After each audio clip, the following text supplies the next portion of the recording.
नंगी आइना right to equality C article क्या देना क्या बोलना है fundamental right क्या देना क्या बोलना है कि 14 लगी 18 बोलना है सीधा पिलक तो मैं आंसर right article 14 दुखान कितना है अदु सु right to equality example ना तो मानी को equality भी के दम example भी ना तो सी जो चाह माने example पिलक तो right to equality की Article 16 जो right to equality की example ना हो जाए 17 जो 18 जो untouchability है पुलिस तो बोलते हैं मगर example ना तो मिन थोड़ा नम तो भी यार हो क्या है title तो ना article नहीं हुआ है तुमको article 15 है ने कहीं ना मतलब ना discrimination तो वो यार में है सी कहते हैं माँ जाते क्या माँ जी discrimination तो वो सुनिया यार हो है discrimination तो वही है बना नहीं खाना तो discrimination तो उसमें है करना ना state ना करना तो क्या होता है state ना कहीं तो वो law से मुझे मतलब ना law है तो क्या क्या वही खाने को article क्या आता करी करी आओ ये है law से ना लो ऐने से law को लगता मतलब ना article 30 law 40 law 40 ना 13 ना करी है बा law includes Law includes एक parliament की एक court state legislature next the ordinances मा है से ordinances हाँ बोलो notification of government notification of any department government की public की department rules and regulation law हाँ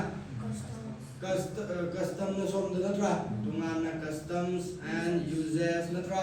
that have the force of law ada in sida ordinances khang reko president governor na assembly from the timing da yam darkar le padaki akona law gita ta to ba ma se me ha do temporary ba aduni ba ado se me am le bani kari ni khang me ba subordinate legislation na khang ni hari ba any nangi rule thorok ba na thorok ba adu thorok ba ada thorok ba ai notice थोड़ा कोई आए नंगे order थोड़ा कोई आए यार को आए मैं हमसे law ni constitution दा हिरम बाबा सीगी नंगे fundamental rights नहीं ना मतलब दा you have to consider all of these as law ni ना मतलब दा सी मैं हमसे सी मनुष्य दा अमा हो जाए यार को अगर नंगा साइगी state ना law में से मतलब दा law को थोड़ा मतलब दा discriminate तो वही यार है कनारा तो वही यार हो जाए any person है ब्रो citizen है ब्रो माँ सिद्धि citizen है ने any person है कभी article 14 तो दी any person है मतलब दा citizen plus alien है क्या ने अदु वाले रो सिद्धि citizen खतन दा discriminate तो वो यार है on the basis only of करी करी ground दा only on grounds of religion, race, caste, sex, and place of birth. Why is it? Why is it? Keyword actually. Discrimination to go yaroi. Karana yaro jaba state na. Karana to go yaro jaba only on citizen.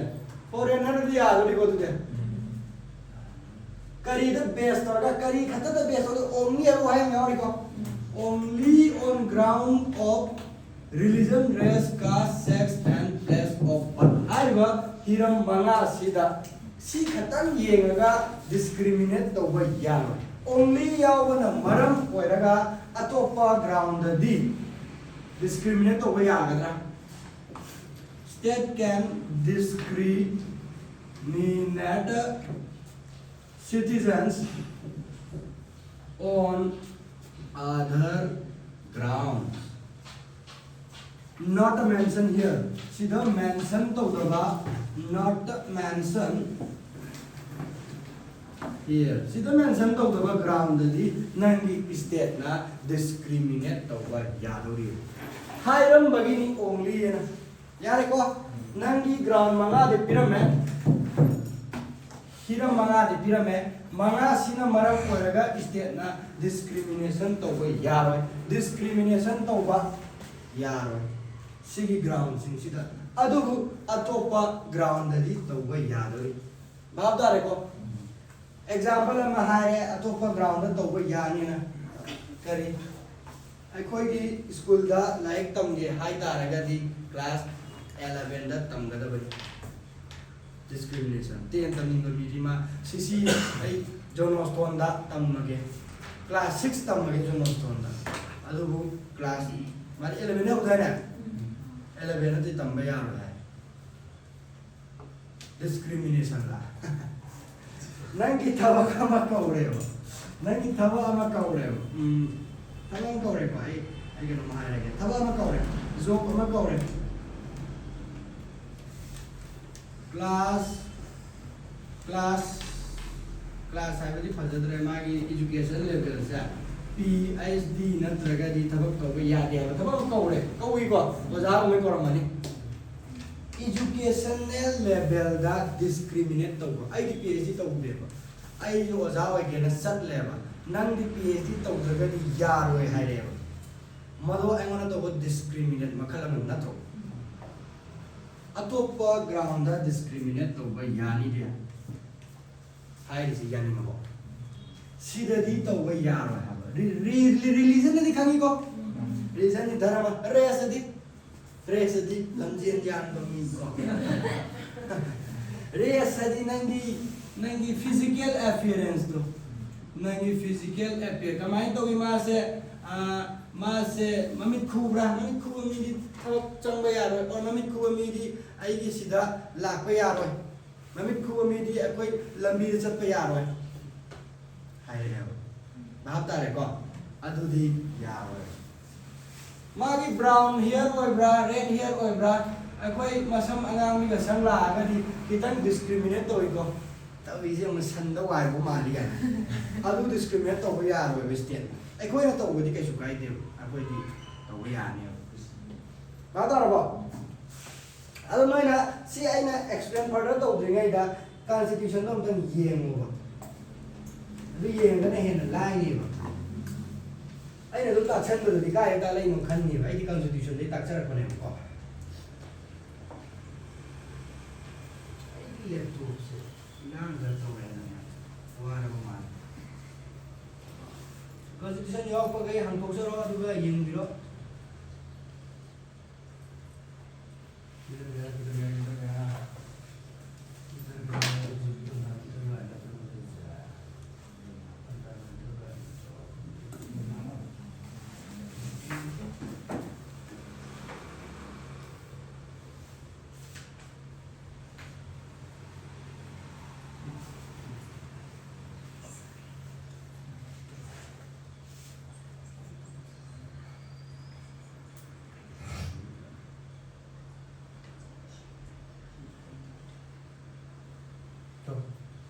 Here article 15 clause 1 hai se nangi YouTube to class yeng jari basing na like to han to ye article 15 do adama hai si the state shall not discriminate we go udra di ai song thon mai ka sing state shall not discriminate against any citizen hai bani ko citizen any person on the ground only of religion, race, caste, sex, place of birth, or any of them. Any amatada nang to bayaro discriminate to bayaro kanana state na yare ko discriminate to body kano anthana yeng bi ba to pada hena favor to ba en da favor biram da mi amada na yana ajana aina mawanda dai hena ta eba ado noi me discriminate to bane bhab ta hai ko ado ma gi paper noi me discriminate to bane madu ya de ba adu ni sa bane adu gum ba discriminate to bodu ya ro ha ne sam sam generic ko ba yam simple ko ba mane pyramid adu wa phang du karam ba sida nangi ya sai gi to re sa di kai ne ba nangi appearance ma se amit yang kui ma se tribal mali masih lambi sa kayo roy kita ay to ya bhab ta re ko sini ba adu kum to bo ya ro ha weste na lambi ma sa ta ra ga di it's and everyone di ya re ko ado lambi ma sa ra it's and everyone ado sina ta ba to ba each and everyone hai baina sina taba topa discrimination to ya ga lambi sida lambi je sat to bi sida discrimination to pa to ya ga kamana amu dai ro ha lambi da kari no ba to bi ado amu dai ro ba nan condition to ko thoro ba lambi sida sat pa ya ro in state na discriminate to re thalo le wari ma ama wari ma sa ro ne ha Saya ini makut jauh. Oh, hari ini kalau ada di kes tu ngerani ba. Aduh, apa sih sida nanti apa boy ni ya usen makut jauh tu besar pe aro lambi se am dangerous boy ga hera ga ni. Natra lambi se akut kuam yang le dah. Natra makut jauh tu besar pe aro ga hera tu bodoh ngak mamai ngak ni. Natra aduh pagi saya ko. Example aku ni tu muda. Sigi lambi sida gari se कोई की गाड़ी चक्का तो पान बा जहाँ कनु गान था का थेंग ना गाड़ी या चौक जहाँ कनु गान थेंग ना को मदो असेंग बगी डिस्क्रिमिनेट तो वो याद है तब तो वो करम बा डिस्क्रिमिनेट तो याद सीधा दी तो वो याद है तो वो लंबी जुदा गाड़ी तो वो जमीन रखन उन था ले रहे मदो ताक बदी अतो प्रोग्राम ने डिस्क्रिमिनेट तो बिना तो यार को सिगुम्बा अतो प्रोग्राम ने दी डिस्क्रिमिनेट तो मको जाओ तो मीचा कनु गाड़ी दी थेंग ना रोय को पुलिस दा हायरागदी मधु खना बे अदुना हाइनिंग से अतोप ग्राउंड दि डिस्क्रिमिनेट तो याय हारि बाबिरा नि ग्राउंड मंगा से आर्टिकल 15 नि मतुन इन डिस्क्रिमिनेट तो यादे नंदी सेनापति द पोप मचानी सेनापति द पोप मचानी अदुना नंदी अखोई लंबी से सतिगन माबि यारो लेस ओवर यारे को नंदी नुपी मचानी अखोई लंबी से सतिगन माबि यारो नोइना की बेसा सदना मो ओइजरे को लंबी सब अथिंग बदि थंबा यारो बिस्ते यारे को अदु वारी नि सामाने का साइता रगदि करिने बा नंगी थाइने एग्जांपल दा कोई अवांग मथा अने मथा ब्राह्मण न कोइ वांगी का हम ले जाने नेक्स्ट क्षत्रिय नत्रा नेक्स्ट वैश्य शूद्र का सुमाइना लेबा नंदी शूद्रनी नंदे कोइ लंबी जसकनु कायना तो बसे यादे थाइने तो ममा ले शूद्रना मसी मफम से लाक पे यारो गायना Romani ko Sudrana Sudragi adu to godamni ada to godamni ka na khale rami ado hojikti apai constitution la hai constitution ji 1949 da puthore adagi article 15 ni makha da sigumba si sing sigi basis ta ground da kanamata discriminate to wa yaroi state na ina high rate private na di ai ne discriminate to ya to ri ba anne state na di ya roi khange ba ko constitution ki da pama tam da state ti chunga ya andre state ta discriminate to chunga ya andre private person private people sing na discriminate to bodi ya ga da hanya constitution ni mi la sumine ha ma ikau ne kaulam ni da article 15 clause to ha se la pane यारे को हाइबा article 15 close तो जल्दी करी गरमनी private मी सिंगना discriminate तो यादरम गरमनी को private individual सिंगना अदुना ताकबरी का है गमा हाइबा आर्टिकल 15 क्लोज तो जना हाइम सी की ग्राउंड मंगा सिना on basis of these 5 ground no citizen shall be discriminated करी देगी डिस्क्रिमिनेट तो यारो नंगी ngसाई प्राइवेट की प्रॉपर्टी हो जब तारेगा सु प्राइवेट की लंबी जी प्राइवेट की नते ना आई प्राइवेट की कई लाइक दुकान लाइक रा आई की नतो प्राइवेट मदो दुकान दो आई ना जनरल पब्लिक की दमकता जनरल मियाम की दमकता पब्लिक यूज की दमकता आई ना दुकान हांगाई नत्रो बात है को अदु हांगके दुकान हांगे मदो आइना जनरल पब्लिक यूज की दमकतनी दुकान गुंबा रेस्टोरेंट गुंबा नंगी सिनेमा का फम गुंबा नंगी सर्कस का फम गुंबा लेकिन पब्लिक एंटरटेनमेंट तो फम प्राइवेट ने जी ओन वजरगा सुकाई दे एंटरटेनमेंट प्लेसेस गुंबा रिजॉर्ट गुंबा कोई ना कक्सिंग गार्डन मताई गार्डन ngayam लेकिन ऐसे लो यार मतलब हॉस्पिटल गुंबा प्राइवेट हॉस्पिटल हो जाएगा सो नंदी मुस्लिम नी सगा कनु है भी यार यारे को इसम समना हाइबा आर्टिकल 15 क्लोज 2 सब क्लोज ए ना हाइ से कई वा मतमदा नंगी प्राइवेट की पोट ओइजब तारगसु नंगना general public uses की दमकता dedicate तौजरबा अदु ओइबा तारगदी you cannot discriminate any citizen on the basis on the ground of religion, race, caste, sex and place of birth. यारे को आइगी public सिटी गवर्नमेंट की नत्रेव प्राइवेट ओइजरेव यारे को अदुदा प्राइवेट सिदा संबिरकनु हाबे यानो मरमदी आई हाइनदे आई केनो से हाइनदे हाय मैतै जा हाइनदे हाय मैतै जा हाइनदे संबिरकनु हायबा यागिद्रा दे जनरल पब्लिक यूजेस दुकान है पब्लिक की नत्रो प्राइवेट ना ओन तबजरगसु यारे को असिगुम्बदसु कनामता डिस्क्रिमिनेट तौबा यारो करंबा बेसिस ता नंगी जी बेसिक ग्राउंड मंगा से यारे को अदु तागदी वांग वांगनी अदु तागदी जनरल पब्लिक यूजेस की दमकता कथोपना तबा सम समना नंगी सिदा के हातारा आइना गुहा मा ले वेल आइगी हिंगोंदा गुहा मा तौरे अदु आइना हाय आई लेकाय लेबा आई मणिपुर से लेबा मी गुदि मा इसिंग सोको लाको यानी हाय मदु तागदी जनरल पब्लिक की दमकता आइना डेडिकेट तौरबरा तौरे सी तौबा नतबा सी मा दि लेजरेबा अदुगा नाकन दाइना गुहा अमा सु तौसले अदुगा सीदी कैमता आइना हाइद्रे पब्लिक की नि हाइद्रे आइगी ओन यूज की नेना आई हिंगोन दम तौजबने यारे को सी अमा दि कंपलसरी आइना डेडिकेट तौबरे को आइना सिदगी इसिंग सोकोला कोनी पतला ता लौनी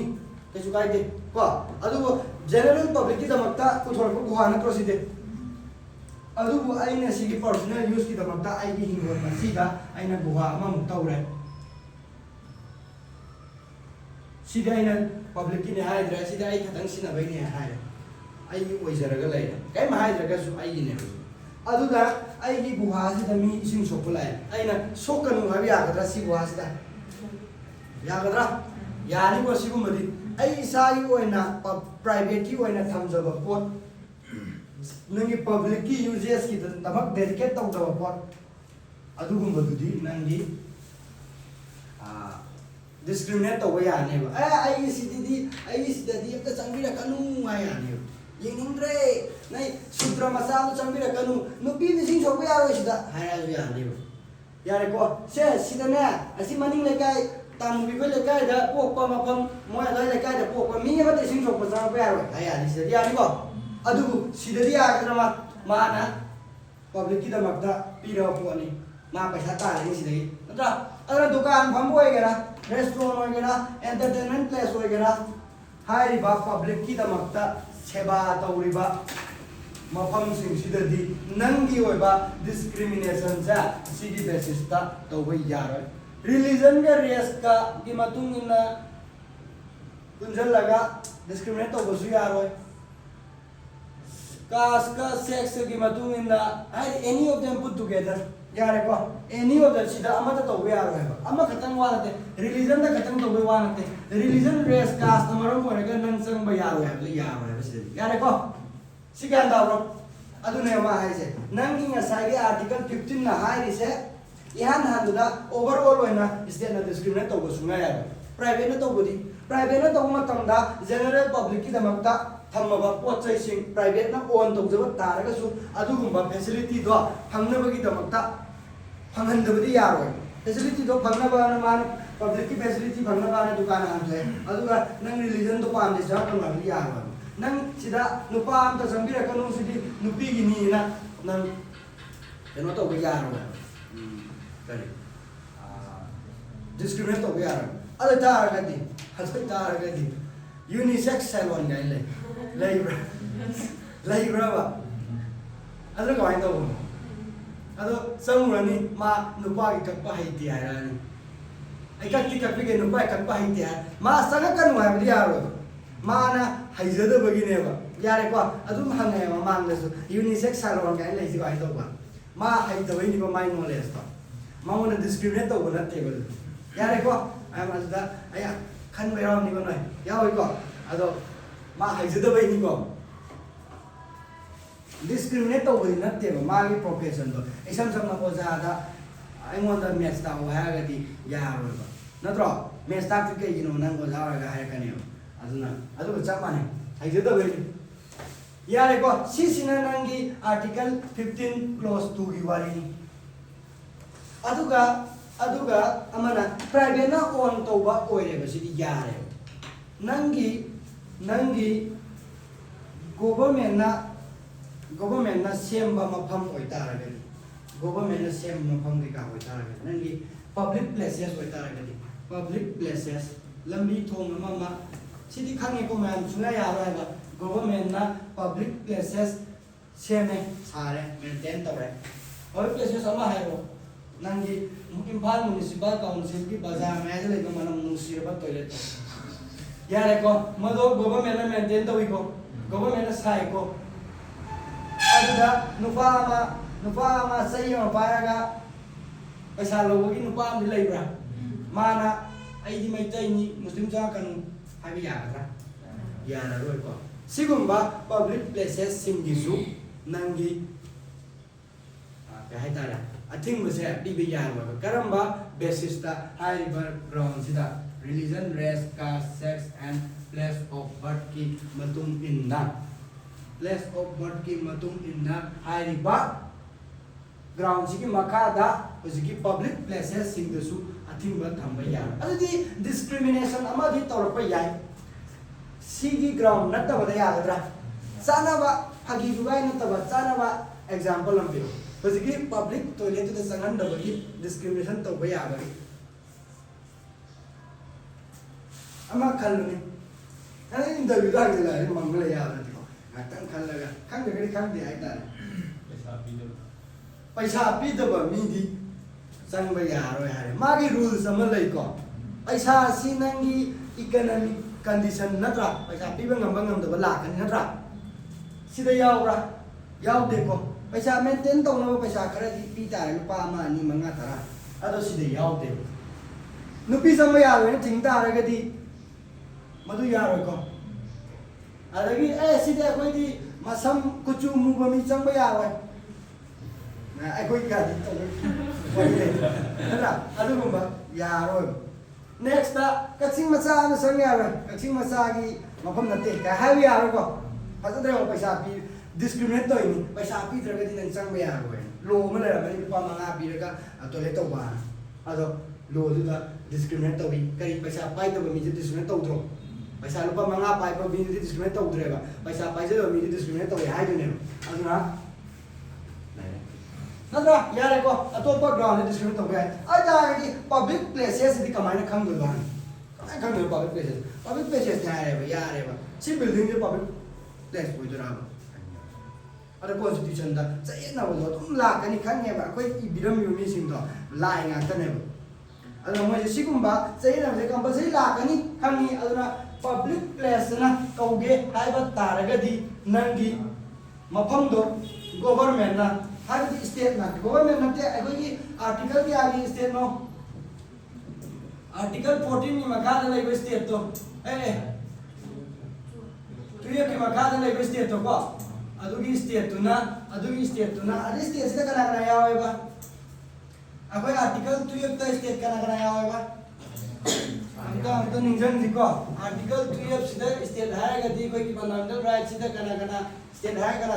निजन नेवा पार्लियामेंट सेंट्रल गवर्नमेंट नत्रा next state government state legislature नत्रा नेक्स्ट लोकल अथॉरिटीज नत्रा नेक्स्ट other authorities सी कना की केस ता करीबी रखी या मनु है बमा अजय हसिया वर्सेस खालिद मुजिब कहीं को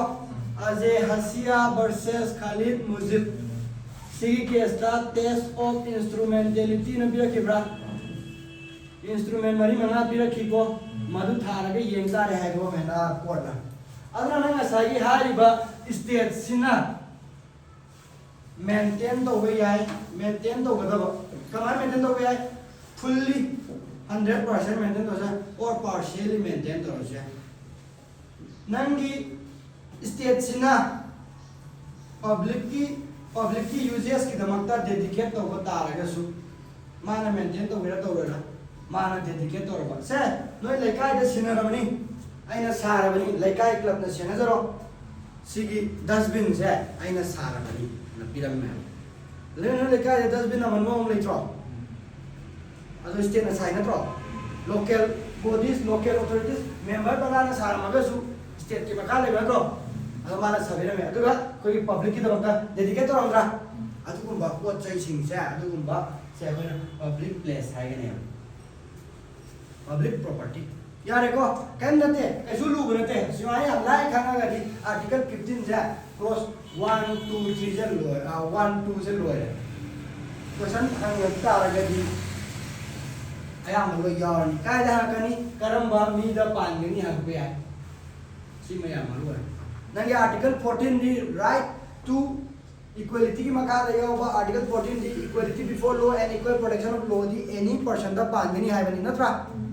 सिटीजन फॉरेनर दा पानी है बनी माली फुलम अदु नंगे आर्टिकल 15 आर्टिकल 16 तो हम मतलब दी ओनली मादी सिटीजन दा खतम पानगनी सी मजु खंग बता है तो मंगना है जिति खंग गा जु नंग था मनी ले लो काव बने या देखो करम बा ग्राउंड ने बा religion race caste sex and place of birth discriminate तो भी यार है कना तो भी यार है आर्टिकल 15 क्लोज 1 की मतुंग इन नंगी स्टेट तो भी यार है अदुगा आर्टिकल 15 क्लोज 2 की मतुंग इन नंगी प्राइवेट में सुतो भी यार है करम बा नंगी जनरल पब्लिक की दमकता डेडिकेट तो प्रॉपर्टी सिंग इवन ओन बाय प्राइवेट मोइना सु तो भी यार है को अदु इतारगदी नंगी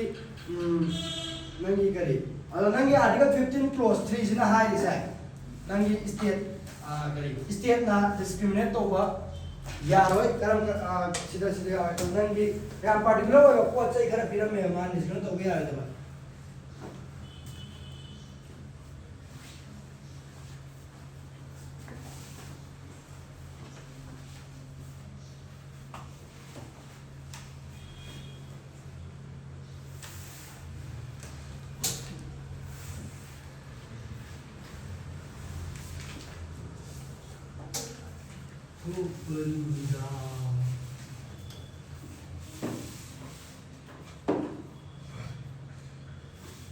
करीब तो सिले रे नॉट सिटीजन अमता नो सिटीजन आई नो जे हाई नो आसनी को सिटी आउ दिसे no citizen shall on ground only of religion only यार तुम जे आओ को of ground religion race caste sex place of birth and any of them be subject to any restriction disability liability or condition with regard to I think but do ko discriminate to ko ma aisa PBR way access to shop dukan sing public restaurant hotels place of public entertainment aduna sida nani asai general public uses ki damakta dedicate to sing duni ko sida yawja da ga su constitution bu yaw de concept tu mai lai ta adagi nangi guha the use of well tank bathing guards roads and public places resort maintain wholly or partly out of state fund or dedicated to the use of the general public यार एको नंगी private ना own तो वो रहेगा सु यार भाई government ना हाइवे स्टेट ना ओन तो वो रहेगा सु डिस्क्रिमिनेट तो वो यार भाई स्टेट ना ओन तो वो नहीं दिखा मैं थमनी नंगी पैसा दो स्टेट ना मेंटेन तो रहा फुल्ली और पार्शियली न तरगा मेंटेन तो रहा सु सारगा ले रहा पोतो डेडिकेट तो रहा पब्लिक की दमकता अदुगुमदो एंड नंगी प्राइवेट में ओन तो जब तारगसु प्राइवेट में ओन तो जब तारगसु जनरल पब्लिक की दमकता यूज तो नरगो पोट दुकान सिंबा मा अखोना पोट चै लेगो चलिबो अदु दा मैम से सीधा नंगी हाइबा ग्राउंड सिंग सिना मरम ओइरगा डिस्क्रिमिनेट तो बस सुनिया यारोय हानि मा हानि यारे को यार ब्रो आईडी हाइसिनी को लाइक पाफम दुनी को आइना बुद्धि से कायदे पानी है बदा एग्जाम द नंग रिवीजन तो मतम द एग्जाम या और नत्रगा काव मतम द रिवीजन तो मतम द आइना पीबन नोट्स कोचिंग में पीबन नोट्स सुगिए येंगदा सीता खतंग येवदा ओइ न्यावमी को कॉन्स्टिट्यूशन दा खतंग येवदा ओइ को सुमाइना पागदम निको पोल साइंस है आई हाइसिनी सीजना नंग वन शॉट मचा रिवीजन मचा तो याम चिन वारकनी अदु तागे वाहन हम लाइ इसम समना डिस्क्रिमिनेट तो वो यार हो यार कना मत डिस्क्रिमिनेट तो वो यार हो religion race caste sex and place of birth की मतुंगिना यार को अदुबु कंडीशन अमा ले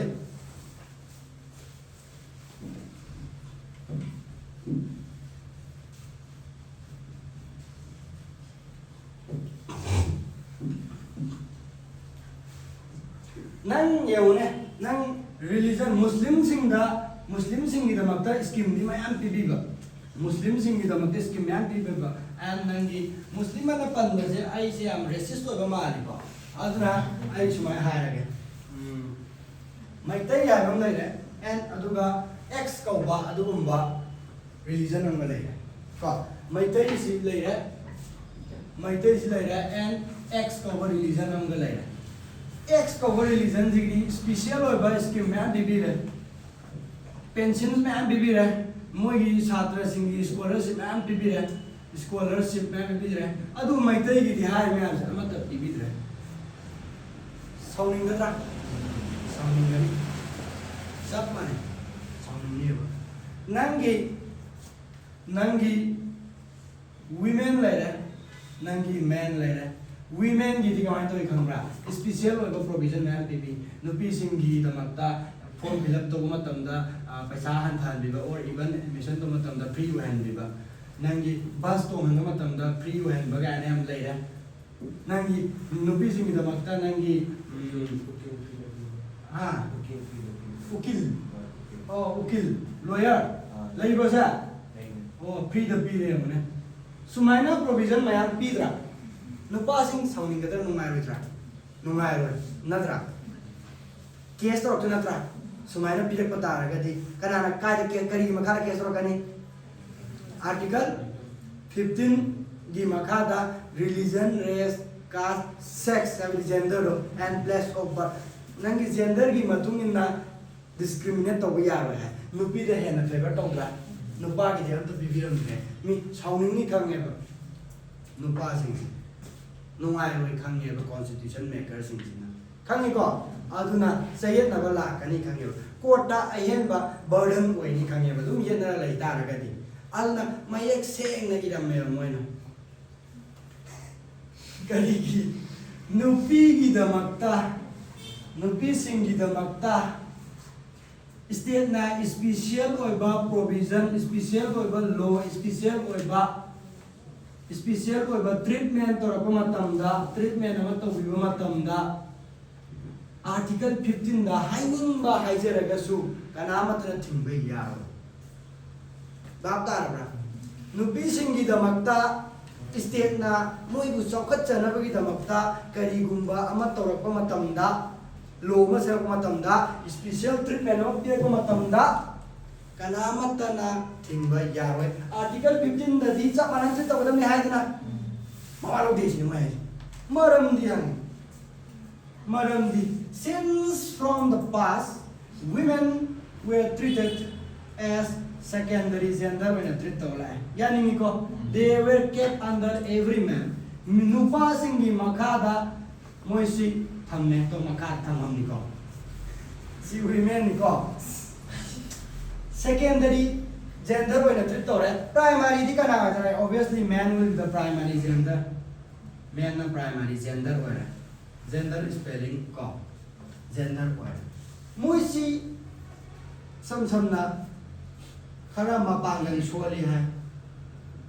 ai ngon den kan di myam ure ma pangan soli maram asina mayam sina moisi nubi thawate karigumba ma मौन पोटेंशियल लेजब तारगसु थबक म तोरगा पैसा तानगे है मतमदा युमने बाथोगन तो बिबो नंगोन कना पैसा तालु हाइगे मागी पोटेंशियल अदुम नम थबिबो अदुनि आइना प्राइमरी जेंडर न ट्रीट तौ guys since from the history मोइगी एजुकेशन लेवल से अदुम नेमी युमदा थबक तौगदम नि नंग लाइक तम के दौदे नो हाइ ब मोइसे दुम ट्रीट तौगिरै को हौजिकसु दुम कम्युनिटी मैमा पृथ्वी भम आयाम तो वो यारी हौजी सुदुम खरा हंथने दुम ये नत्रा एला नबी ने ngang वाबु मुई उदु ngang कोई टाइम नि अदु माइना तुम मोइ से हंथने यिंग बियो मोइ की पोटेंशियल से अखोइना यिंग खंबी करी मरंगी नुपी मचिन मना अनि लेबदा नुपा दुदा लाइक तमगदी नुपा दुदी लेहोगदबनी नुपी दुदी चखदौनी नत्रा मंगोंदा पैसा याम थादरगा कैदौदुनो हाय वकनजा थाइना लेबी दुम चुरा लाए चुमिको असुमाइना चुतागदी नुपी दुना हायर एजुकेशन तमगे पैसा की तंग दो रहगा पिनिंग गदरा फैमिली दुना पिनिंग मोय ai ta ga di family da moi si dum society da moi se already discriminate to bi handi ani ko yai ko moi na kai no ma tom ge kai no ma to ge a hu do ge to ge ma tam da paisa je thada bining de ba adu yam na maru oi badi about half of our population India population ja no pi oi le women oi le. The irony is that about half of our population is women. Yaning bra. Sap na lai lai ti ni jet pi ra kanu ko half ama di poi re hai bani ko. Nati mga heli nu pa na hai to kanu. Women ne. Ai ta ga India ki dream develop poi ba chaukat pa lai ba ama wen ba. Nupi sing je sumai na dum treat to bi ga lai ta ra ga di India ki develop poi ba ki dream chaukat pa ki dream lai ko lai jai ko ma to phang ma mi ra half of population do kan kan de bi lai re nu pa ka tang ngai lai re population tang kan di am thi no mentally physically amta yad re aduna tak padi moi se chawkhalan da sunga ya de half of our population sa develop ko handa ya de kari develop ta education gi matang da physically moi develop to handa ya de socially moi develop to handa ya de moi gi potential du zor koina support of the ya de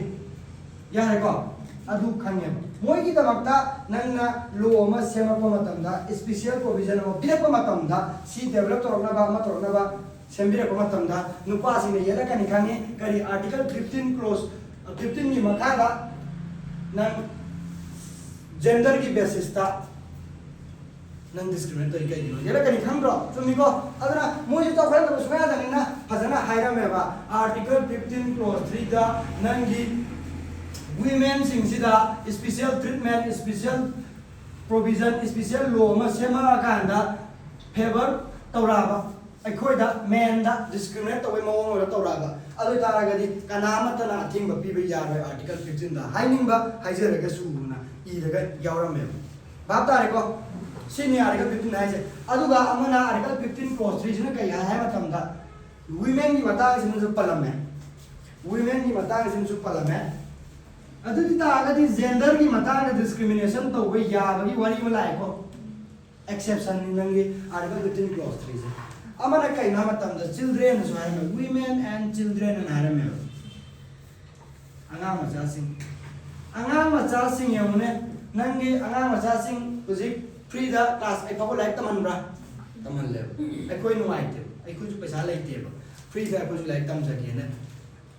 yela tu anga macha sing na ke to like taman na ku tam ga ka ni natra ai ku like tam ning mani na adagi anga macha sing gi mid day meal ka pidra aku ju cha ba to phang jati school da cha ki view haining ye ya re ko maram di ai khoi da discriminate to isi kai no angang sing gi adu tor tori ko state na dikhara kari ma ngi to ba nang gi children hai ta ra ka di moi se khoi na healthy way mam sang nge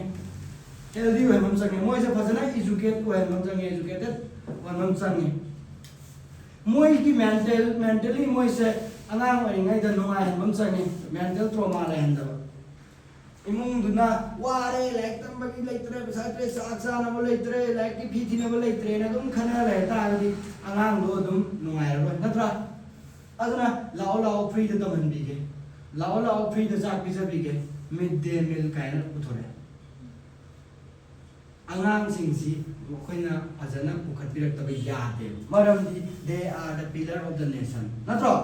moi si akoi ki laibak si ki pillar wa tini matam ma le kan da moi na laibak sa rule drop tini nangi healthy koi da ba educated koi da sing na nangi army ware sipai ware police ware kari kamaina rule tu juno laibak nak tino natra kamaina law ba semak tino India ki development tawadi India develop to padi koi thok to mangla no ware that will be a distant dream yare ko aduna angang sing si su akoi na phajana sembi da ba ya de yumna sembi ba ngamaga di best tare yumna sembi ba ngam da sing du gi da bakta nangi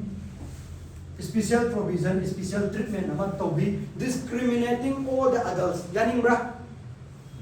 अदु सुमाइना discrimination तौदबसे तंगाई फदबो ओयबा तौबसे दरकार याम थिना ओयबा मरम सिंसिना ओयरा कांदा मरम दिना pinning पिबि यारे को आइदि सिदा नोइना सागचरो aina amani hai sida noina hapning ma yare healthy oibana yam kanani natra healthy oidragadi paisa dum chalani layeng ga dum layani chigrani human resource me mangani natra adra child labor ki to yaudeni sigi matanga lakini child labor ki ko child labor nangi sigi ma child labor nangi anang singda thabak 1000 days oiba phangda duda ta thabak sun me yara kai leidna mado sigi su mari leina to ni ko यार को मैं कम खलु गिनो तोरकेनी अदरा चाइले बर दुसु दुम पांचरो यार special provision करीगी अहन न थौ सो लगा अंगा थौ सु यार दे बतरा नरो डिस्क्रिमिनेट तोरे नंगी women and children की फेवर ये का in favor of women and children नंगी अतोप जेंडर डिस्क्रिमिनेट तोरे and नंगी अहन सिंग डिस्क्रिमिनेट तोरे in favor of these two अदो तागदी Nangi Article 15 na high report to Article 15 clause 3 da exception when lakra lai gender da discriminate to yara ni na yare ko maram khagi ko discriminate to godo maram sini Article 15 clause 3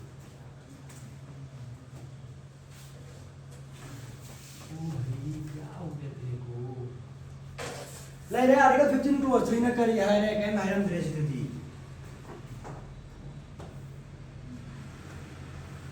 so nothing in this article shall prevent the state from kari making any special provision any rules any law any treatment for women and children yare ko yare cinema na haram isi aduga nangi na ngasagi hairiba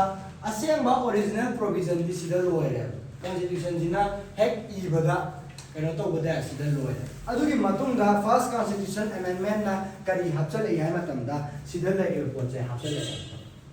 article 15 clause 4 article 15 clause 4c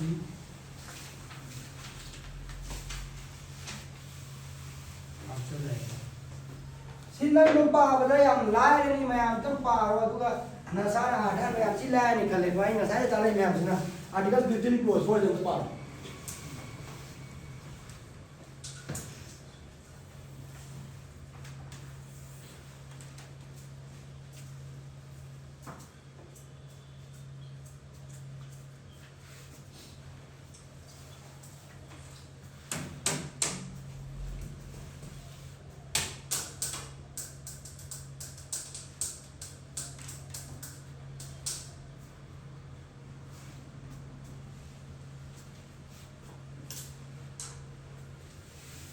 Không bro.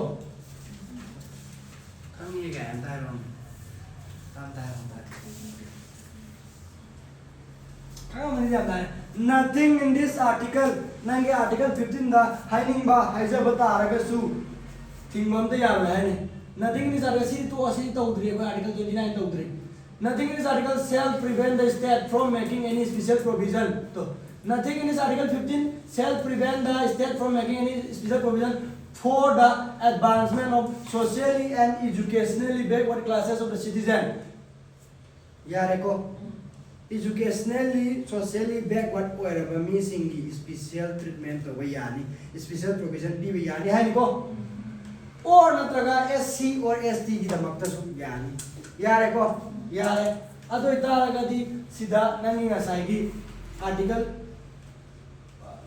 clause 5 di yo 15 gi Nothing in this article, Masigi article sida shall prevent the state from making any special provision by law for the advancement of the any social and backward classes of the Sibodi Manabra. Maneko schedule track in so far as such special provision related to their admission to the education institution, including private institution. Yeah, bro. Law siapa nangi parliament na or nangi state na. Ang tawag kasi muigi socially and educationally backward whatever class. SC OBI, ST OBI, any OBC OBI backward classes whatever. Ko muigi damagta educational admission to matamda. reservation piba yagani law amadi sema tare by law haiba wahi masam yaramra ya maru sini ko law semda bida pangtong to budi yaro private ki institution oi tare ga su law bu leiba tare ga di private na follow to to yaro government ki school state ki makha lebi school di law yarani ko ma'am adu di no problem ado private ki di na hangamane ba samang na badung lay level aduna mado hangta na bidang kamana private institution su yaw including private institution hai je lu du sem ta ga ko ado sigi hangna ba reservation ni mata ga pasan dorani ko sigi di ai pasan explain to ga ke dai je na sa ni khang jare na pa ba reservation ni mata ga pasan to ra se aduna hoji okay adu ita ga di hangrabani na ai no hoji lak se dori second te article 16 Article 16 Sima kari hai Article 16 sisu nangi right to equality ki example ama karu masu hai discriminate tawganu karamba mafamda state ki makhada thabak kaurakpa matamda bapta bro state ki makhada isang samna koina government jo habadu yare ko state ki makhada state की मखादा तो मखानी को none job की recruitment तो बोला appointment तो बोला discriminate तो बोया रोय to any citizen दा मैं मुंतबी citizen निको क्या है citizen दा करम ground with respect to different grounds such as religion race, caste, sex, place of birth, residence, and descent. Now, religion khange, ko race khange, caste khange, sex khange, gender do, place of birth khange, resident nadi kena tenangi laibam present address, nangi address do. यारे को नंगी देशे नदी नंगी origin नंगी हौरकपम नंगी for example नंसे याम अखोई की मणिपुर की लालौबे याम लेबा अखोई की लेबा लेकाय याम ले रहे आइना लाल लेकाय कौरे को हारिबा लेकाय सगी नुपा अमा फॉर्म थाजले करी पुलिस ओइबगी फॉर्म थाजले पुलिस ओइबा फॉर्म थाजले मदुदा नंगी सिगुम लेकाय से हौरकपनी la lekai de hor pani no lekai de la lo way am lai aduna nang di phone han de yar we na hai be yar ma ge origin do yeng ga dis to be yar yare ko ba da re ko nang di example da nang di khoi gi yam na thai ne am chan na mum lai nang di noi gi leiba to prostitution yam lai prostitute yam lai aduna moi gi masa sing ja thabak to de ma tam da thabak bi da ba yam do wi ko अदुगुम्बा मफम सिगुम्बा लेकाइसदगी हौरपो ओइतारगदी नंगसे नंगदि सि थबक तोबे यारोय गायना हाइबसे discriminate तोबसे यारोय है यारे को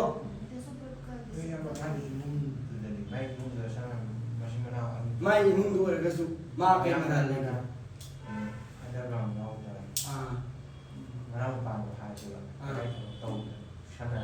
मारी के बले नंदे मा से मा relate ओइब्रा ओइदब्रा mayam ni kan ai na ai hoi ta hai sum me ma my family do na support to bra to da bra ni le ni na my family do na support to da ta ra ga di ke su kai ge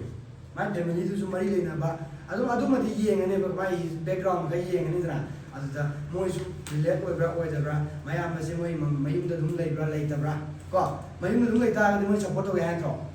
adu mayum da lai ta bra a da lai ga bra यारे को अदु तारगदि मली लेना ब्रा लेना ब्रा येंगनी लेना तारगदि केसु काय अदु ने मास दारे नंगी देसे नंगी ओरिजिन दो अदु येंग लेपे यारे को प्लेस ऑफ बर्थ का डिसेंट का करी प्लेस ऑफ बर्थ है पोखम दी नंगी बोंबे यार रो को पोखम दी नंगी फिक्स नी बोंबे यार रो आई जेनिम तक कोई अदु नते को आई सम आई लमम नै पोखम यार आई पोखम प्लेस ऑफ बर्थ आई डायरेक्ट फिक्स ओबा अमदि लै जेद्रा ꯑꯗꯣ ꯅꯪꯒꯤ ꯔꯦꯁꯤꯗꯦꯟ ꯅꯪꯒꯤ ꯗꯦꯁꯦꯟ ꯍꯥꯏꯇꯥꯔꯒꯗꯤ ꯑꯩ ꯃꯐꯝꯗ ꯄꯣꯛꯆꯔꯒꯁꯨ ꯃꯐꯝ ꯑꯃꯗ ꯆꯥꯎꯔꯛꯀꯅꯤꯗꯅ ꯑꯩ ꯆꯥꯎꯔꯛꯇ꯭ꯔꯒꯁꯨ ꯁꯤꯗ ꯆꯞ ꯃꯥꯟꯅꯔꯁꯨ ꯌꯥꯏꯀꯣ ꯈꯦꯠꯅꯅꯤ ꯍꯥꯏꯕ ꯅꯠꯇꯦ ꯑꯩ ꯄꯣꯛꯄꯗꯤ ꯍꯩꯔꯣꯛꯇ ꯄꯣꯛꯏ ꯆꯥꯎꯔꯛꯄꯗꯤ ꯁꯤꯗ ꯆꯥꯎꯔꯛꯑꯦꯕ ꯑꯩꯒꯤ ꯑꯣꯔꯤꯖꯤꯟꯁꯦ ꯁꯤꯅꯦꯕ ꯚꯥꯞ ꯇꯥꯔꯦꯀꯣ ꯑꯗꯨ ꯑꯩ sila chawak taragasu ai aswai lai le ai gi resident do adu oidene yare ko asi si sing de khanga kan de ko lai pa lai to se an res kan ko res physical appearance ma se negro ni ma asian negro do la ka na india citizenship phanga ba ada ma india citizen ore ko ma gi res da kana ma tan na discriminate to yaro yare ko adagi ma kas khange kas awang mata khane mata mai de lai bro awang mata ne mata lai to ma li ba hana le me bra oh adu ma do jikti sana ro ko ya ro ha ya le ko ba ta le ko sai sulu na te okay ro ta ga di hausi la ku to nang ga ayen ba ke no ani la em ground ani la em thabak khan bai matang da thabak government job khan ba state ki maka da lai ba job khan ba matam state ha ni government ga na te ko khange state khange sigi maka da lai ba thabak sing khar ba matam da hai ba ground sing sit da state na discriminate to ba mata yaro yare ko atopa ground di aga tra this is only on ground ko only on ground of this hai bani hai ba sigi sing sida nang thabak khan ba ya isam sam na nang thabak ka re si su khan re nang kai si si kai matang bi gi no de sen ni matang bi gi ni ko si matang su nang khan ai ta ga de ai no sik ai nào dịch wari ma ai ra cái ai thama câu đấy police câu đấy teacher câu đấy teacher câu đấy teacher cái thì 11 and 12 tang là teacher câu đấy teacher câu mà tầm da state na hai đấy nang religion do muslim do la pe aro or malte do la pe aro hai ko ya gi ra ya ro ko nang ngi ngasai gi nangi akwai india gi teacher ko matam da or manipur gi teacher ko matam da masam koi ba mi la ka ya ha ka ya ga ya ro ko nangi sudra la ka ya ni ya ha ka ya ro ya ro ko si khang ka re nangi place of birth nang kaksing ma cha am da la ka ya ro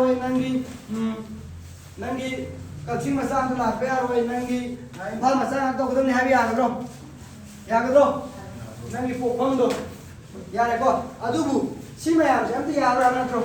nangi hoji hoji kaksing da pok pa taraga su naina imphal lai ba mi khatang present address to imphal do mi khatang sigi oja gi thabak se kouba ya oiba ya ni hare state adu ya ga ra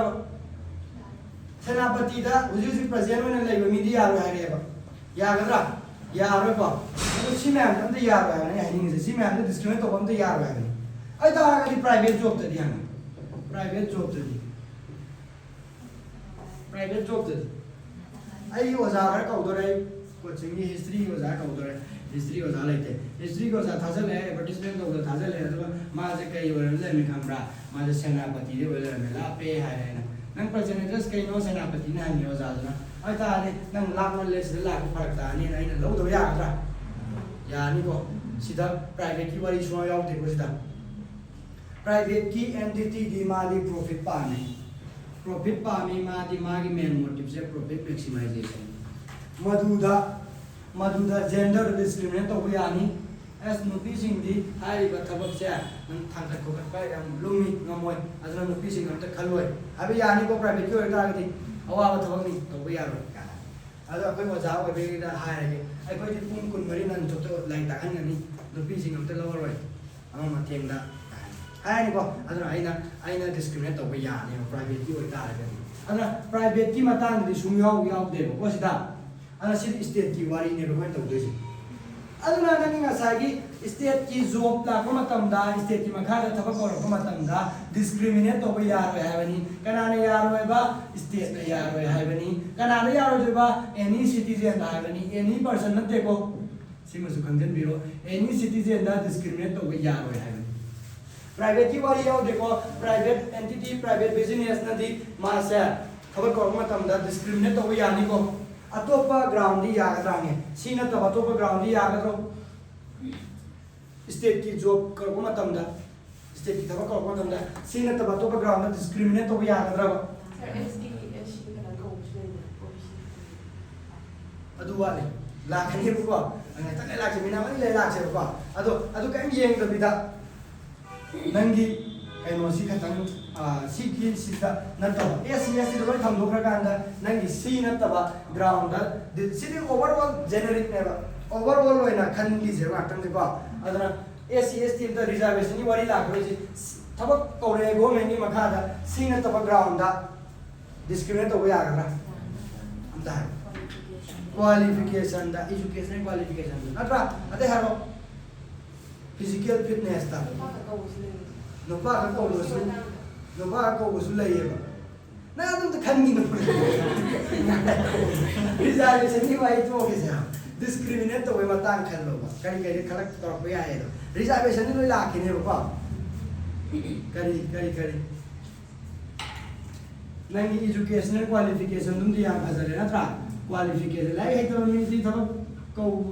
chang ba yar hoy adagi nang kariba physical fitness to ai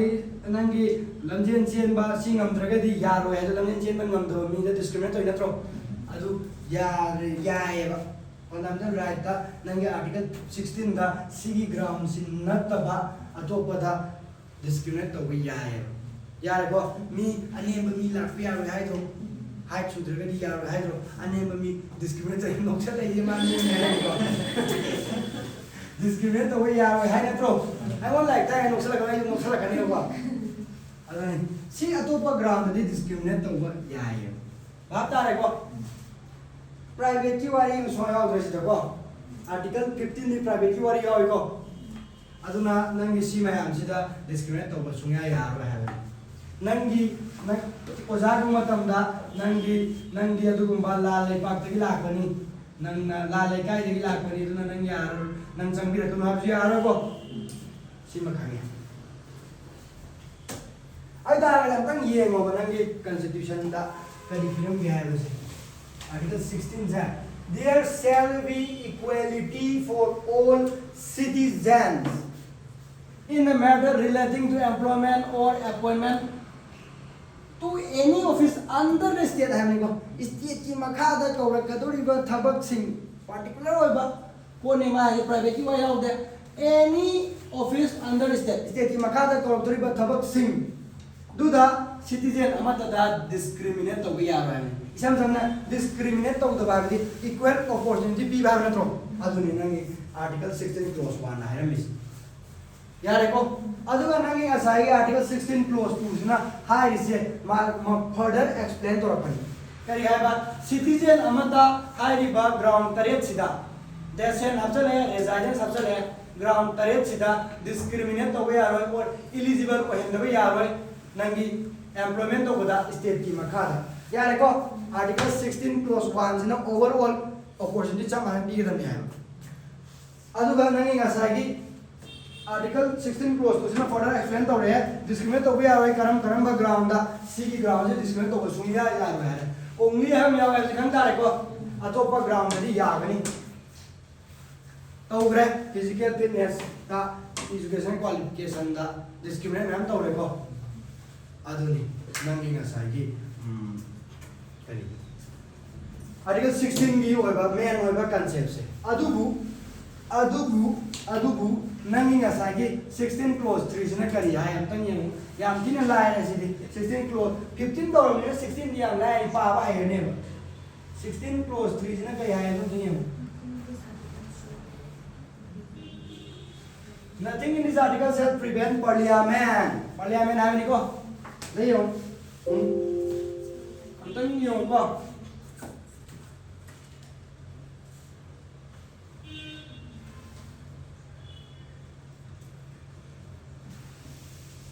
exception ला आदमी को मैं patient थे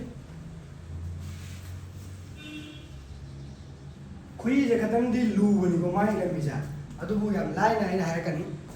खुई जे खतंग दी लू जई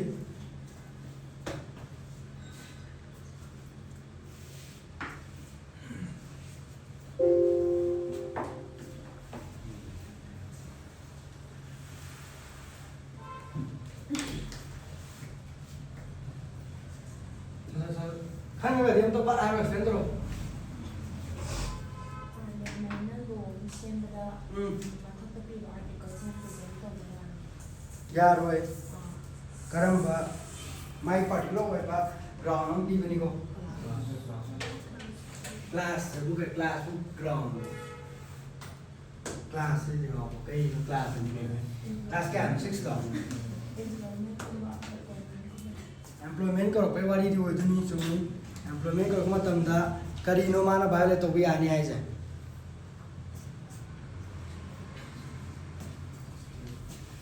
करीनो माना भाले तो भी आनी है से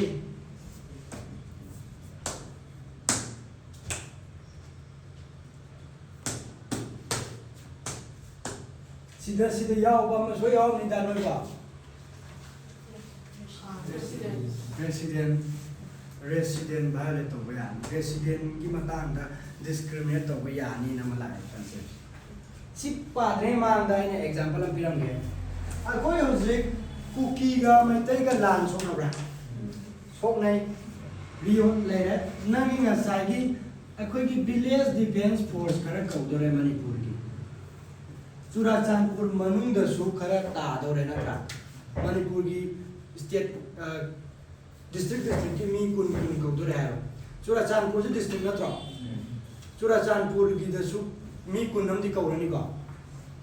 हाबदी समसमना डिस्ट्रिक्ट तरा ले खलो डिस्ट्रिक्ट तरा ले बदा मी कुन कौवदी बीडीएफ चनी कौनी है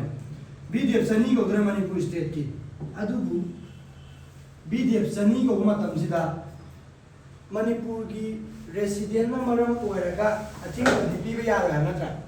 रेसिडेंस दा डिस्क्रिमिनेट तो यागा नत्रा थौबादे खतन लाओ हाबदी यागा नत्रा अदुबु मणिपुर रिक्वायरमेंट अमल लैय करी रिक्वायरमेंट चुराचांदपुर की नंगी लॉ एंड ऑर्डर से फगलानबा बात है को चुराचांदपुर की लॉ एंड ऑर्डर फगलान क्या है तारगदी खुशी खुशी दरकार है इसे मैते चंगबा यादे कुकी मात्र लेगा नत्रा आई तारगदी नंगी ngसागी स्टेट ना थबक करबो मतमदा बीडीएफ कुन अमदी बीडीएफ कुन अमदी चुराचांदपुर की लॉ एंड ऑर्डर फगलनाबगी दमकता चुराचांदपुर मनुंगी मी चुराचांदपुर लेबा मी मोइना लेरा कोलक तो खंगी कदाय कदाय नोमै बाइनरी कदाय कदाय मी हाली कदाय कदाय ट्रेडिंग तो बिसे मोइना खंगबा हेंद्रो अदु सिंधु मोइना मुथलकनाबगी दमकता मोइना लॉ एंड ऑर्डर दमागकनाबगी दमकता मोइ अदवाई मीना हेना तौरगदी हेना फजबो ओरद्रो ड्यूटी दो लोइना लोइना ना चंगबसु याद्रे मैतै अमता नत्रा मसिगी इरान वार से फनबगी दमकता चुराचांदपुर लॉ एंड ऑर्डर फिबम फगलन बम चंगे फगलन याय तारगदी चुराचांदपुर की आई कोई सेमाई रोमदगी लाकबा मीदुना चुराचांदपुर की लेरा खुलक खंगोय नत्रा चुराचांदपुर कईदौरी कदाय यूसुमी कदाय कॉफी थारी कदाय ट्रेनिंग तौरी कदाय नोमै फुमी कायम खंगोय नत्रा अदुना अदवाई दरकार लेरे नत्रो चुराचांदपुर की नंगी वार से मुथत्पा फगलन बालो एंड ऑर्डर से रिक्वायरमेंट हम ले नत्रो हाँ दरकार ले नत्रो दरकार ले बा अदुना नंगी ngसागी बीडीएफ से कौरप मतमदा स्टेट की मखाना थबम से कौरप मतमदा नंगी पार्टिकुलर ओइबा लो अमदि सेम तारे हारिबा लो अम सेम कांदा नंगी चुराचांदपुर मनुंगी मी कुन अकक्नबा अमदि खन्नी ना हायरप यानी हाय तबुदो वा सेमबदि चुराचांदपुर की थबक कौग्रेना चुराचांदपुर खक्की थबक कौग्रेना अखोइना छौनिंगबदि पोको याय आर्टिकल 16 दा रेसिडेंट मरम ओरगा डिस्क्रिमिनेशन तो यारा नत्रो थौवादा लेबा इम्फाल लेबा अखोइ थबक कौबिद्रे चुराचांदपुर की मी ओइना कौग्रे सी याबो सेमबगिदि यादेबा नंगी आर्टिकल 16 की सिदा ग्राउंड रेसिडेंस न मरम ओरगा डिस्क्रिमिनेट तो यारा अखोइ द डिस्क्रिमिनेट तो इन फेवर ऑफ दो चुराचांदपुर की सिटीजन की नत्रा चुराचांदपुर की मी सिंग हेना फेवर पीलेबा तो बुदो वो यामजिने दरकार लेबि नत्रो चुराचांदपुर की लॉ एंड ऑर्डर मणिपुर की वार मुथनबगी दमकता अदु माइना दरकार लेबा तारगदी वी नते नंग पार्लियामेंट ना स्टेट सुनते ओनली पार्लियामेंट ओनली पार्लियामेंट ना लो मतत लाना सेमगा चुराचांदपुर दगी मी कुन लौगनी ना थबक कौरपसु याय बात तारे को रिक्वायरमेंट लेरगदी कनान लो सेमनी नत्रा aduna hiding is ma hiding is residence article 16 clause 3 is nangi exception to article 16 ni karamba ground exception neba residence ki exception to ibane yar ko si khana ni ko ai ta ala di nangi constitution to paro yam laina mani ho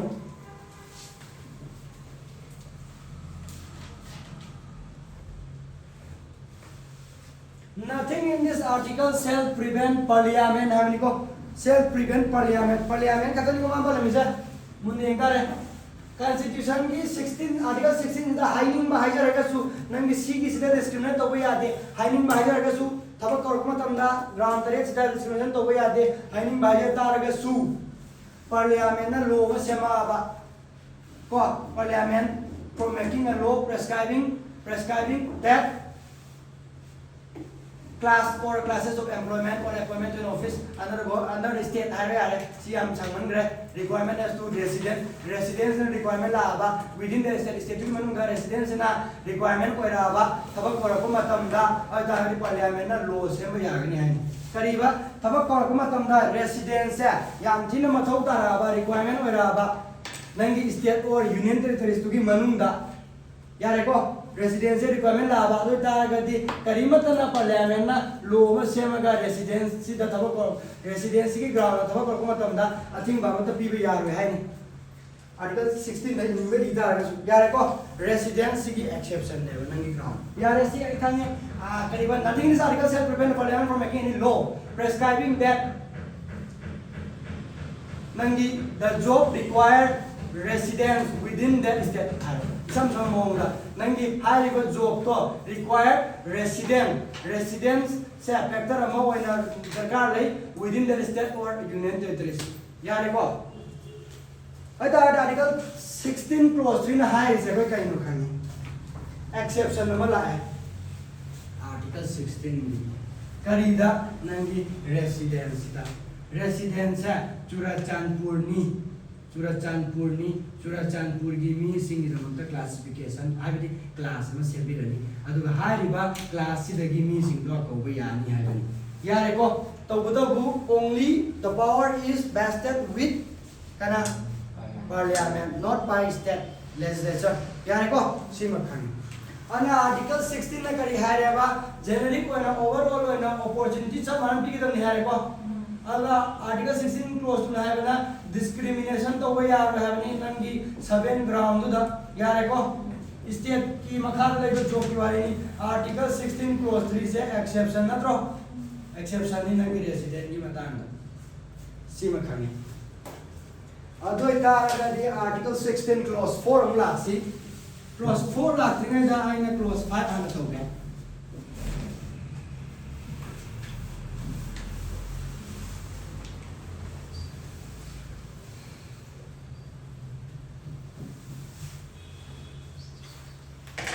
nangi ngasagi article 16 clause 5 sina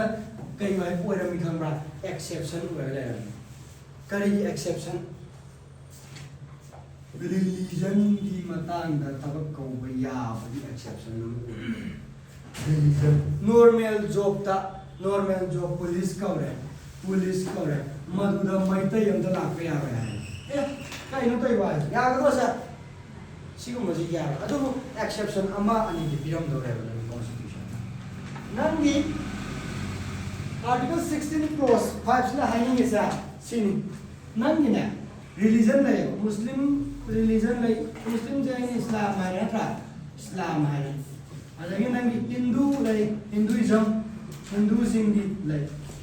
adagi nangi sikhism ka naam le ramani natra religion ma christian ka naam le ramani madugi nangi nasagi haiba religion ayamba kulap tikidi laite ko religion ayamba di nangi government ki makhada statutory body amale nangi parliament assembly nangi state legislation assembly haiba religion sing sibu yengsan na bagi tamakta government ki makhada assembly body amale adari government ki body tare ko religion du yengsan na nangi hindu gina nangi hindu religious and endowment board can live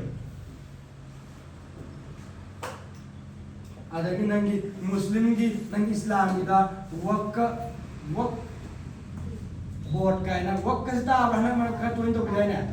wak board kaina lai ado hai yo coaching sa nangi sigi manung sanga ga di wak ka si kaino adu ada ne am to ya re ko adu bu mayam chara ko na khang na da ni side khang ju ba thau ta de nangi Muslim nangi Hindu nangi Sikh adu ada lai religion mayam sigi yengjen na ba regulate to bina ba administer to bina ba mateng pang na ba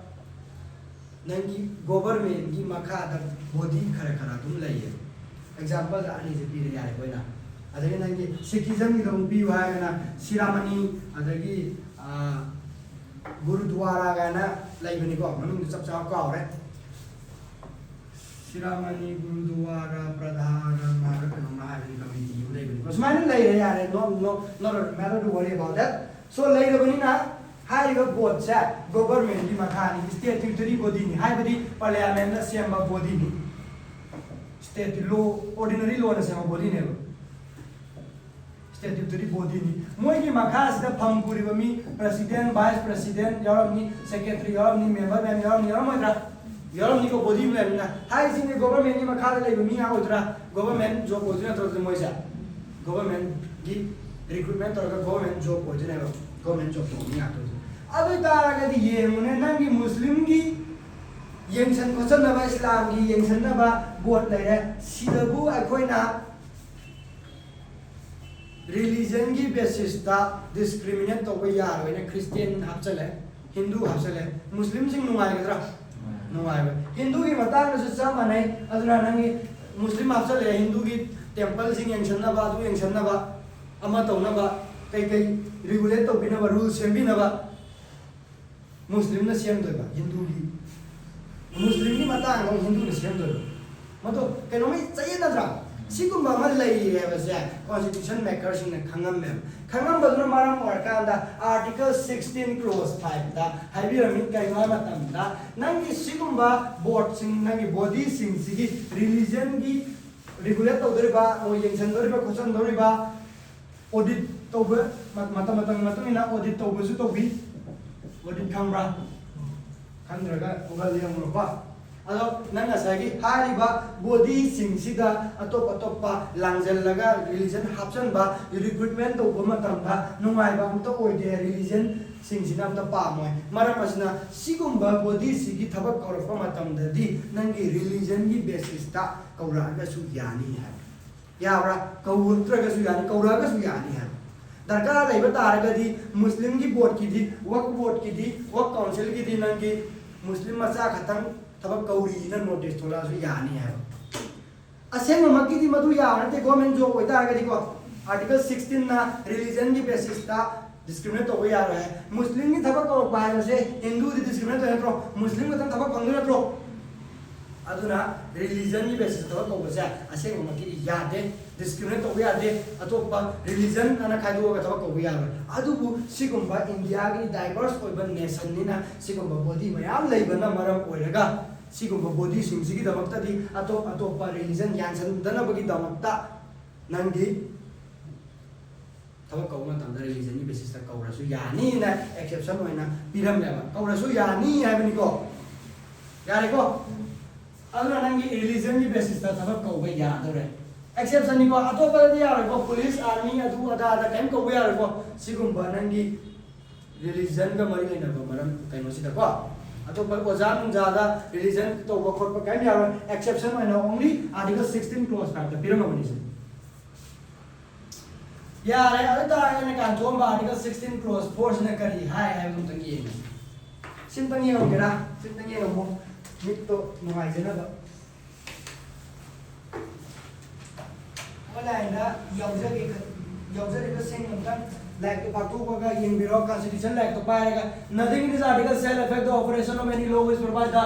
income ban having officer na khalo ya hai of an office in connection with the affairs of any religious institution yare ko religious institution ki nangi officer do to go matam da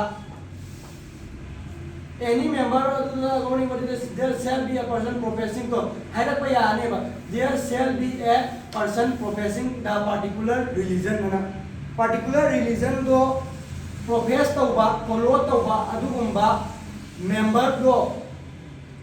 ओइगदबनी ना हायरप यानेबा नंगी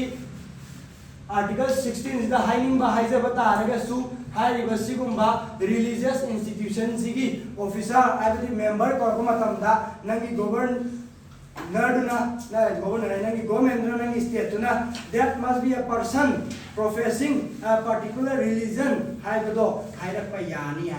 यारे को hay ko sida ibadi na ya ti lu na ibadi ba na yam lai to na nang na nungai se ka to ma bo ma pai kha di do sida i le be ta e copy do te pai kha le be na sa gi language te i do mo ya ba ta re ko sida dia ya na yu chane chane la pa na nothing is article shall affect the operation the recruitment has recruitment of any officer of an office that is connected with the religious institution shall be a person professing a particular religion kaina sumaina nang chu iram mo yare ko nang ni main idea to piram lo aduni man hai ja this is the exception to article 16 that is a equal opportunity be given ni on religion on recruitment yare ko article 16 clause 4 ne kai hai khambra 16 clause 4 di pa di am lai ne am tang pa da ai explain to ja to ma le reservation ni mata ni ko man thank you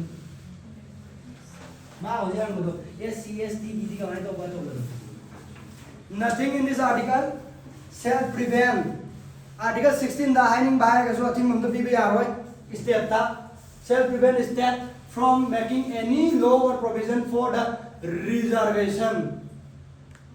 Karam reservation appointment thabak ko matam da reservation thabak ko matam da kana reservation in favor of any backward classes of citizens, backward OBC, scheduled caste,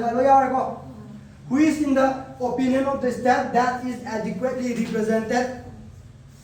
State ki wakhalon da adequately represent tau dene khallaba thabak ko matam da adagri madugi nangi kari madugi class tugi nang eno to ko yani reservation bi yani sida high see religion race caste sex plus a birth and a high deco magi exception magi mana tawriba discriminate ko to je mo kai high de only backward class ha bani ko backward class se maiti de sulai bra muslim de sulai ko lai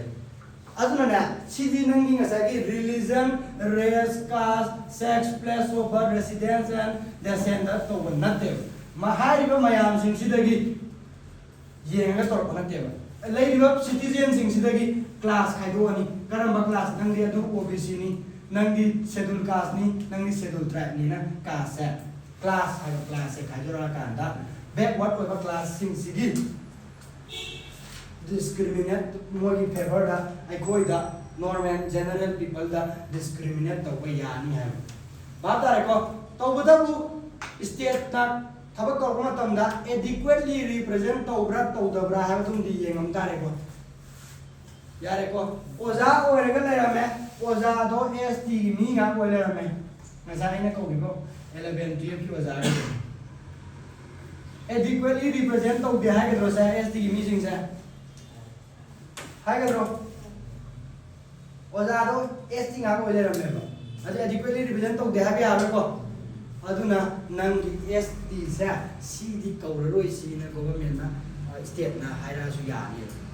yare ko adequately represent to bai ni adequately represent to daga dia ni not asidi kana left ga nangi state na dum left sarani ko ne left go te ko yare aduma ani sa reservation to ba yani hai bani reservation to discriminate to ba upper class ta caste te class CLS ko reservation to we are having nangi backward classes singi khalaga backward classes tin nangi OBC nangi SC ST nangi economically backward classes EBC kind of am le kadai degi maming lai percentage kaya pi do no recruitment to matamda promotion ka matamda quota lebra OBC ne hena thuna ka bra SC ne hena thuna ka bra creamy layer kai no non creamy layer kai no mamon da 27% pi ni kai ne phoi no muktana lai se kana ne le phoi no ka do bai salary no hai ba se loina torkeni reservation gi class ta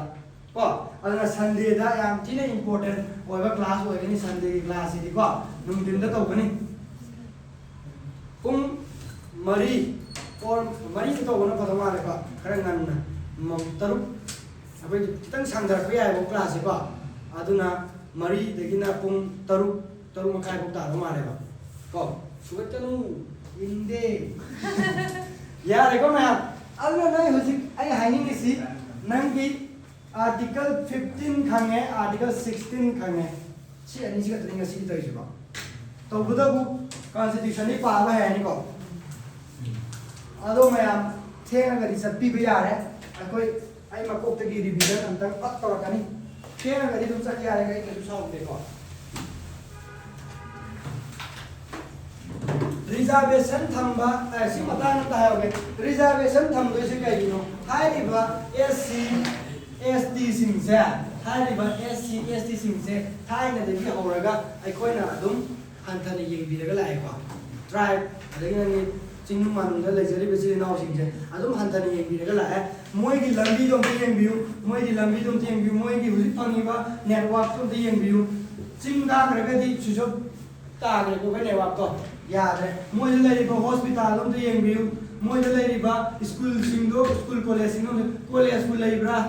ओजाबु लेइब्रा question जे सिंगा तनी अखोइना नुवाइबदो मोइ पामी नत्रो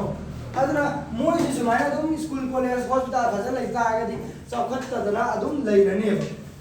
चौखत तदना दुम लाइने develop होबा सुंगम नमरोय अदुननी मोइ खलगा अखोइना develop तोनबा मोइ दा पता पीजी इन आर्टिकल 16 क्लॉज 4 दा इलमिस यारे को मोइ की फिगम जे तो किमतिक सो ए होजि लंबी तो फजन लेते हॉस्पिटल भले स्कूल भले लेते नंगी इंटरनेट कनेक्शन को फजन लेते अदु म मयाम सिंग दो सोथरगा दुम लेरबनिना मसखत पाइबसे पुगिरे तो यारो मोइगिसु अखोय गतन नुमाइबा यारो इक्वालिटी का दाइनोबा अदना इक्वालिटी तो पुरकना बि दमकता मोइगी दमकता आर्टिकल 16 क्लोज काइरो क्लोज 4 दा रिजर्वेशन पीजे हाइने यारे को मतलब मसिक करी कंसेप्ट तो एक्सेप्शन में हमसे करी कंसेप्ट आर्टिकल 14 दा करम कंसेप्ट होजनो आर्टिकल 14 दा यावबा कंसेप्ट अमा होजने एक्सेप्शन में हम दिले से करी कंसेप्ट होजनो आज क्वेश्चन से हंग्रे को हाइरिबा आर्टिकल नंगे 15 क्लोज 3 दा आर्टिकल 16 क्लोज 4 दा आर्टिकल 16 क्लोज 5 दा आर्टिकल 16 क्लोज 3 दा हाइरो 5 दी याद रहा पीडी बा कंसेप्ट है करम बा कंसेप्ट नो आर्टिकल 14 का मरी लेना नाम दा हाइरो ओपन क्वेश्चन है इक्वल प्रोटेक्शन ऑफ लॉ की कंसेप्ट तो नहीं को एसएससी दा हंग्रे को क्वेश्चन नहीं मैं अदना खंगे यारे को क्वेश्चन हन को याबे सिटीजन सिंग द पीगद्रा नंगी कनादा पीगनी है क्वेश्चन दो पर्सन एनी पर्सन द पीदरा अदगी नंगी करम बा एक्सेप्शन ले है बसिम दुखंग तारे डिस्क्रिमिनेट तो यारो है ना मसा सब खंग मने को अदगी नंगी ग्राउंड माना तब नंगी आर्टिकल 16 द ग्राउंड नंगी हमसे ले कई नो प्रेसिडेंट का डेसेन का हमसे ले यारे को अदगी मागे एक्सेप्शन सिंग तो खंग मंगल अतै हंगाय के सुले खबर ल कई खरे यार पसिन एक्स्ट्रा पान ai ta ga dai na revision la ai ngasi ki class ki revision si ki revision to basina consolidate to ra kan da ko capsuli sakhai na ngasai di le ra ma yam do ado ai na meditation to de mo ni meditation to si ai meditation to lo mai pui be ai ni right to sidi palo khom ji ko right to equality se kari article ne ba 14 to 18 article 14 से करी है बा equality before law लगेगा बनी equality before law and equal protection of law लगेगा बनी state ना deny तो भी आ रहा है ना सी का ना डिनाई तो भी आ रहा है बा एनी पर्सन है बनी सिटीजन प्लस फॉरेनर है बनी एलियन ना सिमदी यंग लाइक रंग री तुम तो ला करे एंड आर्टिकल 15 तो रहेगा सी क्लास में और सी आर्टिकल 15 में क्या है नो डिस्क्रिमिनेशन जेनेरिक पर ओवरऑल द डिस्क्रिमिनेशन तो वे आ रहा है on the grounds only on grounds of करम grounds religion race caste sex gender place of birth ना सीधा डिस्क्रिमिनेट तो वे आ रहा है अदुबु मागी एक्सेप्शन ओइना डिस्क्रिमिनेट तो या दरे करा आर्टिकल दा आर्टिकल असी हाई की मंग दा कन मांगे नंगी स्टेट ना तो या राबनी को सी पोचा सी स्टेट ना तो या राबनी नंगी प्राइवेट ना नंगी private individuals private shop private restaurant सिंग सु डिस्क्रिमिनेट तो या रो ऑन द ग्राउंड ऑफ हाई ग्राउंड सिंग सिदा नत्रा नंगी जनरल पब्लिक की दमकता डेडिकेट तोरबा general public dedicated places natra places or nangi properties in the sida nangi public no discriminate to ya even though it is owned by private yare ko sino so hare nangi article 15 clause 2 sub clause a yare ko adagi nangi chamana nangi partially or wholly nangi state ki fund na state ki fund na maintain tauba places sing do wells guard bathing guard adu adar nan ko matamam da nangi lower class ki mi sing the phone tong ale sing su phone tong ale gua tong ale iru sa phone tong ale ba mayam pura iru sa yaw de adu matam da 19 independence fang ba adu dum chana le me ba adu muthan na ni ma sa le sia adu mana maintain tauba adu gum ba places sing da su discriminate to ya ro ya ni adare nangi state na su discriminate to ya ro private na discriminate to ya ro ya se piram me ko aduga nangi article 15 sub clause b ni ko aduga nangi article 15 clause 3 the exception na piram me kari ki basis to discriminate to ya ni hai gender ki basis ta discriminate to ya ni hai discriminate to ya ni hai taro kari karam gender no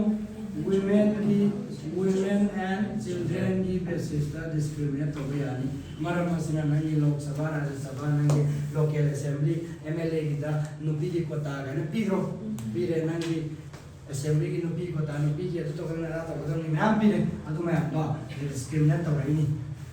aduna asina nangi article 15 की wari wara aduga article 15 clause 4 5 की matang lakni reservation to bagi nangi socially and educationally backward classes sing da reservation to bani hai dai ne adu singduna reservation ni matang le the next to ra adu su to bere kasi to kara kai kai de article 16 na la asi kariba broad wana equal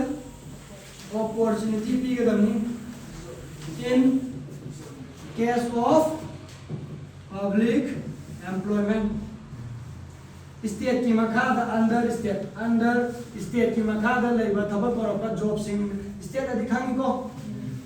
state ko state no je ni state ni like state ni ko ada state ki makada thabak or aba adu taraga di equal opportunity bi gadamni aduna mana religion race caste sex place of birth residence and descent non discriminate to we are religion ne no khange race ne no khange caste khange sex khange gender duni place of birth khange residence present address duni nangi descent and origin nangi family to wan to ko to adra nangi origin adu amata yenga discriminate to we are thabak pigo matamda nangi adu religion ni adani changba yaro habe yare ko si ma le but article 16 clause 3 ne kaya hai residence na maram oiraga residency na requirement la ba nangi state ki job ta residence na maram tarkala raga residence ta tarkala raga requirement na la ba ab taraga di law ma semaga residence khakki mat factor discriminate over ya ne matro residence athoba mi to ya ro chocha ko mi to kana requirement big reko adu to ya ni to to law must be made by a law by parliament the bill is state the bill is kai ni na sana kanjaro state the bill daraga di magi kendra ki thaba bane ko bodro ya adu dai ro na ko thase de na state se na ki hari ba kai na parliament do ina moi parliament se mani state the bill daraga di vote form case to la nya tra aduna parliament ne ya raga di ya parliament ai daraga di india ki le state ni ma ya hai na to aduni mayam sima laira residence ki matang da nangi mi classification da ni class ma sema ni nangi residence to ko adu intangible difference ya kan to ni jai ko sida loi pa ni ko nangi si su nangi intangible differential पालो हाफसल को मतम ना पगा हाफसल पे यार नत्रा आई सु अदो खंगरे ममांगे explain तो करनी यार सीमा रेसिडेंस की ममा रेसिडेंस ना मरम होएगा डिस्क्रिमिनेट तो बड़ी यार है नेक्स्ट आर्टिकल 16 क्लॉज 4 के है नंगी socially and educationally backward whatever classes sing the backward whatever class है बनी को classes sing the हज़ार खाइदो पिरो class में खाइदो पिरो अदुगा नंगी मागी खुदों जाबा रिजर्वेशन भी लिया ने हमने थ्रो स्टेट की थबक कर कोना तमदा पीदो इबा खुदों जाबा सी येंता रे मागी adequately represent तोब्रा तोब्रा है मा यार को adequately represent तोब्रा तोब्रा है येंगनी येंगा मतुंगा तोवी तोदे दो कंक्लूजन पूरा कांदा नंगी backward classes sing सा reservation भी लिया ने हम तो next the article 16 clause 5 ता करी है बा रिलीजन की बेसिस ता सबक कौबागी मता न पलमी नत्रा अकोई इंडिया ददी सिगुम्बा रिलीजियस इंस्टीट्यूशन रिलीजन सिंसिगी ओइबा नंगी स्टैट्यूटरी गवर्नमेंट की मखा द लेगा बॉडी खर इंस्टीट्यूशन खर ले दाइने ले एग्जांपल पिक रे हिंदू की मुस्लिम की वक अदु दा नत्रा ले रे अदुगुम्बा बॉडी अदुगुम्बा रिलीजियस इंस्टीट्यूशन सिंगदुबु रेगुलेट तौरिबा अदुगुम्बा बॉडी टू मेंबर खर ले हाइलिबा मेंबर सिंग से अतोपा रिलीजन की मी अमना ओइ बसे खितंग नुमाय वाले नत्रा अदुना सिगुम्बा रिलीजन सिगी मतांदा नंग थबक कौरके हाइबा मतमदा मागी रिलीजन दु खतंग मुस्लिम की ना मुस्लिम की आइबे इस्लाम की वक कनम ले नत्रा WAQF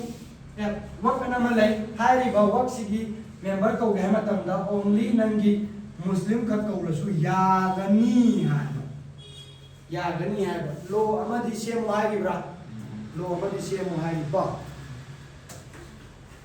लो अमदी सेम हाइबा लो सेम हाइ मतमदा स्टेट न लो में सेम हाइ नत्रो स्टेट कनानो खाइ को खंगमने सिनी को सी क्लास है ना केसु लु बनते एकादा खरगा कने तो कोई की नानी तो रेबा मेन में यूपीएससी की पैटर्न दा टीएस में लाखनी मल्टीपल चॉइस क्वेश्चन दबा अदुदी तुम मैम खर लूनी अदुना टेस्ट सु रेडी ले नबा रिवीजन फजना तौरो अखोई खंगरे सरप्राइज नते हाई नि को I am not interested in surprise I had surprise and sorries को सिलाई रे अदो अखोई आर्टिकल 18 भाव लोय मतमदा टेस्ट मसाम तौसिको टेस्ट क्वेश्चन कुंट्रा ओके तौसि अदो यारे ngasi di soal lesson article 15 16 खाने jum da tawiro lain pa apa class 9 ngasi loy na bro ngarang lo amba na bro ari mo pa na di kai kana ba woi ado wai tiki maru wa ya pochi no suma para ro tumiko pallale aduna ne mina thawoina NCERT